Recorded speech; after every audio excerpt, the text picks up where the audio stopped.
For the first time, Donald Trump has admitted that he cannot run for a third term in office, seemingly trying to put to bed this controversy that has spread like a wildfire, and justifiably so. A controversy started by Donald Trump, by himself, and by those around him. So, Steve Bannon, his senior advisor, previously said that there is a plan in place to install Donald Trump for a third term in office, despite it being clearly unconstitutional.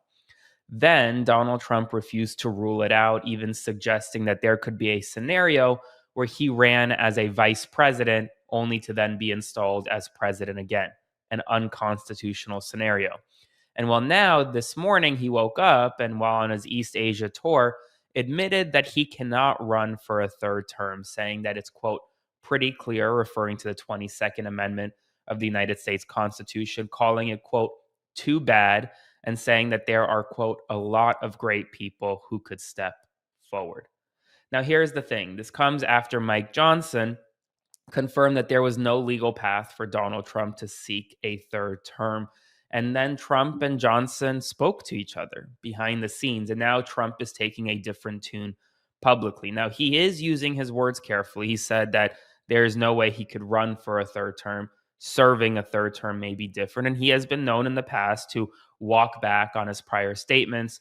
He has been known in the past to kind of change or try to find a way to get out of what he said years before. And so we're going to see whether this rhetoric stays the same over the next 3 years or whether he starts changing his tune. Because remember, at the White House, there are still Trump 2028 hats that he displays, that he gives away to people. And so while he's still doing that, he is seemingly admitting that he cannot run for a third term. But I will say this is an important step because even if he decides to try to circumvent the United States Constitution in 3 years and walk back his statements from today, these statements are forever history in the sense that the United States Supreme Court and courts around the country will be reviewing his statements today where he says it's, quote, pretty clear. And I agree, the 22nd Amendment is pretty clear that the President of the United States can only serve 2 terms, and he is now in his second term in office. And it comes as mounting court losses overnight compounded for the Trump administration. Late last night, I reported about how Senate Republicans rebuked the Trump administration and voted to overturn, in a merely symbolic vote, the 50% tariffs on Brazil. So we had that. Then we had the Ninth Circuit Court of Appeals agree in en banc to essentially hear among the full court, about 20 judges, en banc, over whether or not Trump's deployment of military to Portland is constitutional, is lawful. And so for now, he can't deploy the military to Portland, which is a pretty big loss for Trump.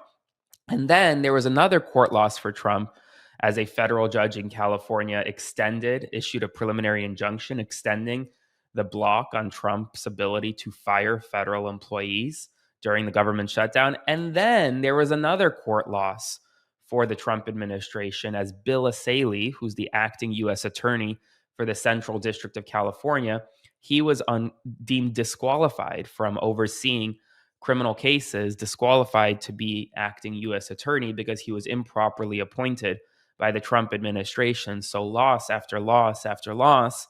And now this morning, Trump wakes up and says, you know what? I can't run for a third term. Whether there is a connection, I don't know, but that is the news right now. If you haven't subscribed yet, please consider doing so. We're sending a one-time donation via Venmo to Aaron-Parnas to support my work. Now, Donald Trump is in South Korea today, and he's there for APEC-related events. He was met with significant protests from progressive groups and opposition politicians who accused him of imposing unfair trade tariffs and pressuring Seoul to boost defense spending.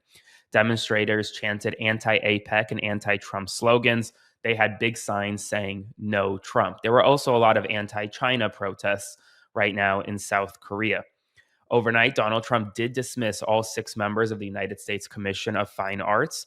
Why is this important? Because the United States Commission of Fine Arts is the federal board responsible for reviewing his planned White House ballroom and proposed Arc de Trump, the monument he wants to build in Arlington, right in front of the Arlington National Cemetery in Washington, D.C. The White House says that it will appoint new commissioners aligned with Trump's America First agenda as public criticism continues to mount over the $300 million ballroom. We have now entered day 29 of the government shutdown, almost a full month of a shutdown. SNAP benefits will expire in just 2 days. I want to say, personally, I am very thankful to all those who have contributed. We actually raised over $10,000 in the past 24 hours for the DC Capitol Food Bank. It's the second largest single day fundraiser in their history from an individual. So thank you to all those who have supported. That will feed about 20,000 meals for families in the DC area. I encourage you to donate to local food banks in your area as well. Today, Maryland Senate President Bill Ferguson rejected Democratic efforts to pursue mid-cycle redistricting, saying that the legal and political risks outweighed potential gains from adding a congressional seat. So while Republicans mid-cycle redistrict in states like Missouri, North Carolina, and Texas, very few Democrats are standing up and doing the same. Governor Newsom is, but the Maryland Senate Democrats are not. The Pentagon has implemented a new policy to expedite the firing of civilian employees, directing supervisors to remove underperforming staff with, quote, speed and conviction. This was a memo signed by Undersecretary Anthony Tata on September 30th and shortens dismissal timelines and increases managerial accountability. Paramount Skydance has announced plans to lay off more than 1,000 employees just months after the recent approved merger by the Trump administration. And it comes as there are layoffs happening across corporate America, from Amazon to UPS and more. Folks, that's all the news right now. As always, make sure if you want to support my work, click the subscribe button, like, comment, share, and subscribe. And I will see you this evening for another update. So stay tuned for more. It's expected to be a pretty busy day, so I'll have more coming very soon for you all.